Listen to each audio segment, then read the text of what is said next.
कड़ाके की ठंड में लोगों की समस्या बढ़ती जा रही है। आए दिन लोग बीमार होते जा रहे हैं, जिनके उपचार के लिए हम पहुंचे हैं जैस हॉस्पिटल पे, जहां पे जानेंगे डॉक्टर से इस कड़ाके की ठंड में कैसे लोगों की समस्या समाधान किया जाए और ठंड से कैसे लोगों को बचाया जाए। आइए मिलते हैं डॉक्टर जैस हॉस्पिटल पे जो डॉक्टर हैं उनसे उनसे जानेंगे उनकी राय और इस कड़ाके की ठंड में बचने के उपाय। जी सर, हमारे चैनल में आपका बहुत बहुत स्वागत है। आप लोग का भी मोस्ट वेलकम है। न्यू ईयर की हार्दिक शुभकामनाएं आप लोग को। और वाकई नेचर का एक जो साइकिल है, इसमें ठंडे का मौसम है और प्रकृति के साथ हम लोग को सबको अपनी तालमेल बैठा के ही रहना होगा। नेचर के अगेंस्ट जाके कोई फ़ायदा नहीं है। ठंडक बहुत है और इससे बचाव के लिए प्राइमरी तौर पे हम लोग देखा जाए कि खान पान पे बेसिक तौर पे हम लोग को अवेयर होना पड़ेगा। जम के खाए ठंडी में आदमी, ठीक है। सबसे पहले तो आदमी ऑन बेड जब रहता है तो बेड साइड से ही, फिर जैसे पूर्व में हमने चर्चा किया था कि prevention is better than cure. और इस संदर्भ में हम यही कहेंगे कि खान पान में थोड़ी बहुत चेंजिंग हम लोग ला के अपने आप को बीमारियों से बचा जा सकता है। और उस क्रम में जैसे मान लीजिए ठंड का समय है, अदरक का, दालचीनी का, नेचर की बनाई हुई बहुत सारी ऐसी चीज़ें हैं, बहुत सारी औषधियाँ हैं जिनको घरेलू नुस्खों को हम लोग यूज करके और बॉडी को वार्म रख सकते हैं। जैसे मान लीजिए शक्कर के जगह पे हम लोग शहद का इस्तेमाल करें, गुड़ का इस्तेमाल करें।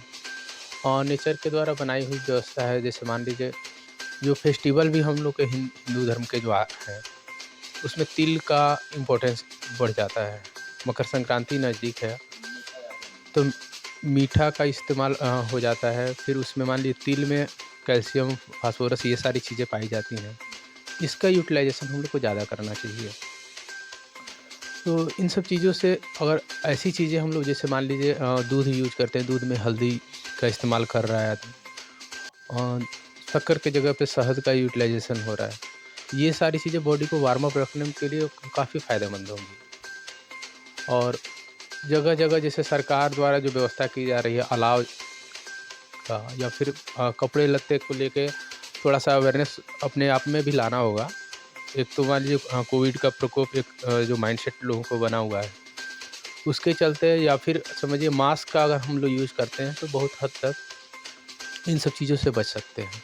जैसे कि आप अभी चर्चा हो रही थी, चर्चा में आपने बताया कि गर्म पानी का सोते समय और सुबह उठते समय गर्म पानी का इस्तेमाल करिए, अच्छे से अच्छे काढ़ा वगैरह का, तुलसी वगैरह का इस्तेमाल आपने बताया था। तो इसको कैसे लोग इस्तेमाल करें, किस समय लें और इसके बारे में उनको जानकारी होना ज़रूरी है? जी देखिए, गर्म पानी का इस्तेमाल की जो बात है, तो गर्म पानी तो मेरे समझ से 12 महीने सबको पीना चाहिए। हमेशा से शास्त्रों द्वारा भी ये चीज़ एक मैसेज दिया जाता है कि गर्म पानी का इस्तेमाल शरीर में पीने के लिए और ठंडे पानी का इस्तेमाल नहाने के लिए यूज़ होना चाहिए। हमेशा से ये चीज़ यूनिवर्सल ट्रूथ के जैसे है।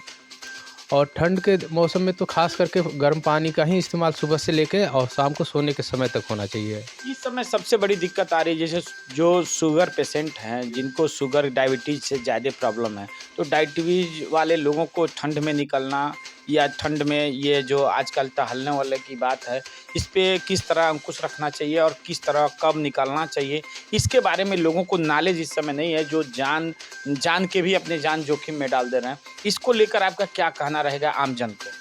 हाँ, देखिए जैसे इन सब चीज़ों का तो एक सॉल्यूशन ये है कि बेड टाइम से ही फिजिकल मूवमेंट शुरू हो जाना चाहिए। जैसे बॉडी को स्ट्रेच करने जैसे लेके वार्म अप करना। तो नहीं ज़रूरी है कि एकदम ठंडक अगर पड़ रही है तो हम बाहर ही जाके एक्सरसाइज करें, ऐसा ज़रूरी नहीं है। इस क्रम में हम लोग अपने ऑन घर के अंदर ऑन बेड होके और बेड पे कुछ स्ट्रेचिंग टाइप का एक्सरसाइज कर सकते हैं। फिर उसके बाद से मान लीजिए कि कुछ जॉगिंग घर पे, या फिर थोड़ा-सा फास्ट मूवमेंट कर सकते हैं। यूथ के लिए है कि अगर ऑफ़िस नियर बाय लोकेशन में है, तो कोशिश करें कि गाड़ी का, बाइक का इस्तेमाल ना करके पैदल निकल लें। एक वॉकिंग भी हो जाएगा, बॉडी वार्म अप भी हो जाएगी। और ख़ास करके डायबिटिक पेशेंट हैं, उनको मेथी का, अश्वगंधा का, या फिर मुनक्का हो गया, बाजरी हो गई, तो ऐसे अनाजों का चयन करना चाहिए कि जो उनको डायबिटीज़ में भी थोड़ा-सा सपोर्ट करे और बॉडी को वार्म अप भी करके रखें। जैसा कि हम आपका बहुत सारी चीज़ें मैं सुना हूँ कि आप समय-समय से जगह-जगह शिविर लगाते हैं।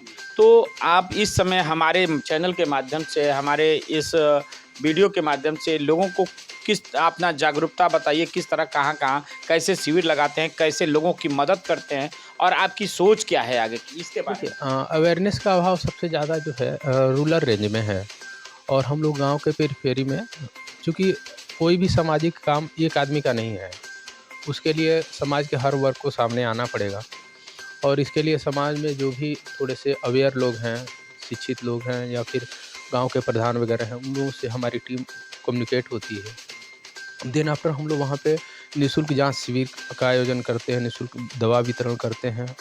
जो मेडिकल कैंप में दवाइयाँ हम लोग देते हैं या फिर कुछ इन्वेस्टिगेशंस वगैरह भी हम लोग करते हैं। और सब मेन ध्येय उसका ये ट्रीटमेंट करने से ज़्यादा ज़रूरी होता है उसमें अवेयरनेस फैलाना लोगों को। सबसे पहले तो जागरूकता का विशेष करके अभाव है।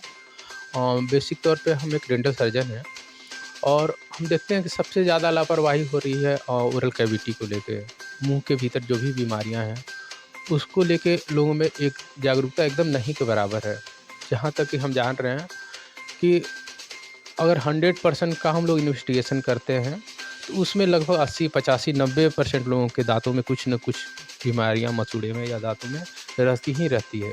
वे लोग मतलब उस चीज़ को लेके अवेयर ही नहीं रहते हैं और इसका नतीजा ये होता है कि बीमारियाँ धीरे-धीरे भयंकर रूप ले लेती हैं। जो खर्चे हम लोग के मान लीजिए प्राइमरी स्टेज में 100, 200, 500 के भीतर ठीक होने हैं, उसका बीमारी होने के बाद उसके खर्चे लाख में कन्वर्ट हो जाते हैं और आम जनता के लिए बहुत बड़ी परेशानी का एक कारण है। तो लोगों को किस तरह से सावधानी बरतनी चाहिए और उनको क्या करना चाहिए, उसके बारे में आप मेरे कम शब्दों में बताएँ? और देखिए जैसे अगर हम लोग कहें कि किसी भी व्यक्ति के स्वास्थ्य का प्रथम आयाम उसका फेस वैल्यू होता है। जैसे किसी से हम मिलते हैं तो उसके चेहरे के वो इससे और उसके मिलने के साथ ही उसकी स्माइल के साथ ही हम लोग उस आदमी के बिहेवियर को, उसके भाव को हम लोग समझ पाते हैं। और जैसे ही कोई मुँह खोलता है तो दाँत उसके दिखने ही दिखने होते हैं। और दाँतों को हम लोग अपेक्षा की दृष्टि से ना देख के अगर दूसरे भी उसे देखा जाए, तो उसका इम्पोर्टेंस इतना है कि पूरे डाइजेशन में जो अभी हम लोगों ने खान-पान की बात कही, अगर हमारे दाँत ही नहीं रहेंगे तो खान-पान हम लोग का अच्छा नहीं हो पाएगा। शरीर के हर अंग का एक अपना प्राइमरी इम्पोर्टेंस होता है, उसका एक अपना अलग महत्व होता है। उस क्रम में हम लोग बात कर सकते हैं कि खाने का पाचन सबसे पहले मुँह से ही शुरू हो जाता है। जो पाचक एंजाइम है, सलाइवा से सिक्रीट होती है, उससे होते हैं और दाँत भोजन को तोड़ने चबाने का काम करता है। अगर तोड़ने चबाने की प्रक्रिया ही नहीं हो पाएगी, तो बॉडी के इंटरनल आर्गन उसको बहुत बेहतर तरीके से परफ़ॉर्म नहीं कर पाएँगे, क्योंकि बॉडी के हर आर्गन का अलग-अलग यूटिलाइज़ेशन है। और इस क्रम में हम लोग को सबको चाहिए कि 6 से 11 महीने के बीच में 1 टाइम का ओरल प्रोफाइलैक्सिस करा लें। उससे क्या होता है कि एक गम्स का स्टिमुलेशन हो जाता है, मसूड़े एक्टिव हो जाते हैं और दाँत में होने वाली प्राइमरी डिजीज़ जो होती है, जैसे क्लास 1, क्लास 2 की कैविटी जो है, वो मालूम चल जाती है, उसका बेसिक तौर पे ट्रीटमेंट होकर वो क्योर हो सकता है। जैसा कि आप जाने हैं कि डॉक्टर साहब ने बताया कि पूरी ज़रूरी है इस समय अपने आप को इस कड़ाके की ठंड में सावधानी बरतना, गर्म पानी, गर्म कपड़े और अगर शुगर पेशेंट हैं तो वो इस ठंड में कम से कम निकलें, घर के अंदर योगा और व्यायाम करें। उचित राय इन्होंने दिया और उम्मीद करता हूँ जो भी हमारे दर्शक होंगे इस पूरे उपाय को अपने घर घरेलू नुस्खों को अपनाएंगे। समय से अपने नज़दीकी अगर केंद्रों पे अगर इससे ज़्यादा दिक्कत बढ़ती है तो पहुँच के उपचार कराएंगे। इसी के साथ जय हिंद, नमस्कार।